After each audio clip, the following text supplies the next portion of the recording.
Hello बच्चों, आओ हम आज एक नई कहानी आपको सुनाते हैं। बैठ जाओ सब अपनी अपनी जगह। सुनोगे ना कहानी? शाबाश। आज मैं एक बंदर बंदर वाले और टोपी वाले की कहानी आपको सुनाने जा रहे हैं। एक टोपी बेचने वाला था।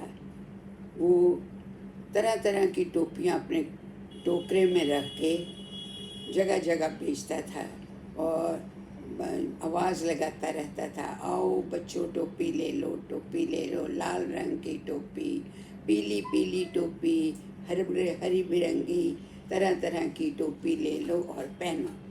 तो बच्चे दौड़ दौड़ के आते थे और लेते थे। तो उस दिन बहुत ज़्यादा गर्मी थी। उसने थोड़ी सी टोपियाँ बेची तो उसको ऐसे लगा बड़ी सुस्ती आ रही है। तो एक नीम का पेड़ उसने पास ही में देखा, तो वहाँ बैठ गया। घर से लाया हुआ खाना उसने खाया, पानी पिया और पानी पीते ही उसको ऐसे लगा जैसे कि थोड़ी देर आराम कर ले। तो उसने सोचा आराम भी तो करना ही चाहिए। ऐसे आंखें बंद करके बैठा ही था कि उसको झपकी आ गई, नींद आ गई और वो सो गया।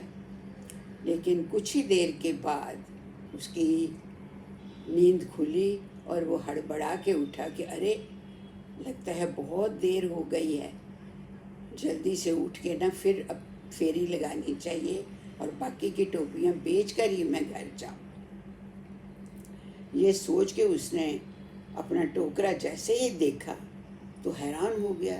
हक्का बक्का होके सोचने लगा कि इस टोकरे में तो बहुत सारी टोपियाँ भी पड़ी हुई थी जो मैंने आज बेचनी थी, अब तो इसमें एक भी नहीं है। उसको डर भी लगा, बुरा भी लगा और हैरानगी भी हुई। अब ये सोच के इधर उधर उसने देखा, उसे कुछ नहीं नज़र आया। जैसे ही उसने ऊपर देखा तो देखा पेड़ के ऊपर अलग अलग टहनियों पे ढेरों बंदर बैठे हुए हैं और खूब उछल कूद कर रहे हैं। और ख़ास बात कि सब ने एक एक टोपी पहनी हुई है। देख के मुझे हंसी भी आई, गुस्सा भी आया कि ये क्या हो गया। ये तो बड़े खुशियाँ मना रहे हैं, जैसे उनके लिए कोई बहुत बड़ा उत्सव हो रहा हो।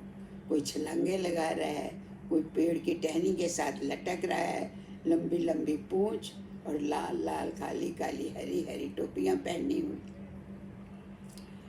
अब उसको समझ नहीं आ रही थी कि मैं अपनी टोपियाँ कैसे इनसे वापस लूँ। डर भी लग रहा था कि अगर मैं छीनता हूँ तो एक तो मेरे हाथ में नहीं ये आएंगे, मुझे मेरी टोपियाँ भी फाड़ देंगे और मुझे काट भी सकते हैं। यही सोच कर वो बहुत ही दुखी हुआ और इतना उसको गुस्सा आया कि अपने सिर की टोपी जो थी वो भी उसने उतार के दूर फेंकी और कहा, आ जाओ बंदरों, ये भी टोपी ले लो, ये क्यों छोड़ते हो, ले जाओ, मैं नंगे सिर ही घर चला जाऊंगा। बहुत गुस्से से उसने कहा और मुंह नीचा करके बैठ गया। पर वो देखता क्या है कि मिनटों के अंदर ही सभी बंदरों ने अपनी अपनी टोपी उतारी और नीचे कोई उसके पास किसी ने टोकरे में इधर उधर टोपियाँ धड़ाधड़ फेंकनी शुरू कर दी। ऐसे लग रहा था जैसे टोपियों की वर्षा हो रही है। वो बड़ा ही खुश हुआ कि ये तो अपने आप ही टोपियाँ मेरे पास आ गई। उसने जल्दी बटोरनी शुरू की, पर साथ साथ दिल उसका धड़क रहा था कि कहीं सारे आके मुझे घेर न लें और पकड़ लें और काट लें। पर फिर भी उसको लगा कि अपनी टोपियाँ तो लेनी ही चाहिए। सारी टोपियाँ उसने बटोर ली और टोकरे में डाल के तो जल्दी से टोकरा सिर पे रख के चलना शुरू किया। मुड़ मुड़ के भी देखता रहा कि कोई बंदर मेरे पीछे तो नहीं आ रहा है, और दिल में डर भी रहा था, पर कोई भी बंदर उसके पीछे नहीं आया और जल्दी जल्दी कदमों से वो अपने घर की तरफ चल पड़ा। पर दिल में उसने सोचा कि ये हुआ कैसे, बंदरों ने मेरे ऊपर इतनी मेहरबानी की कैसे।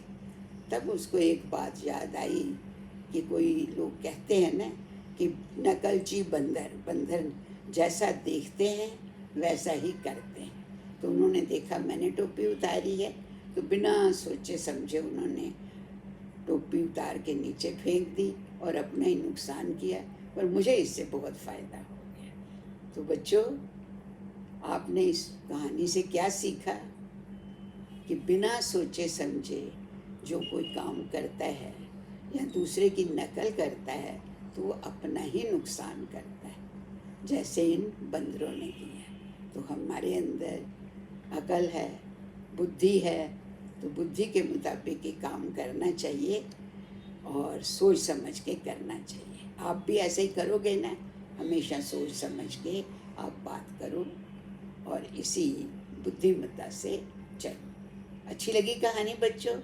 चलो बाय बाय, कभी फिर मिलेंगे। ओके।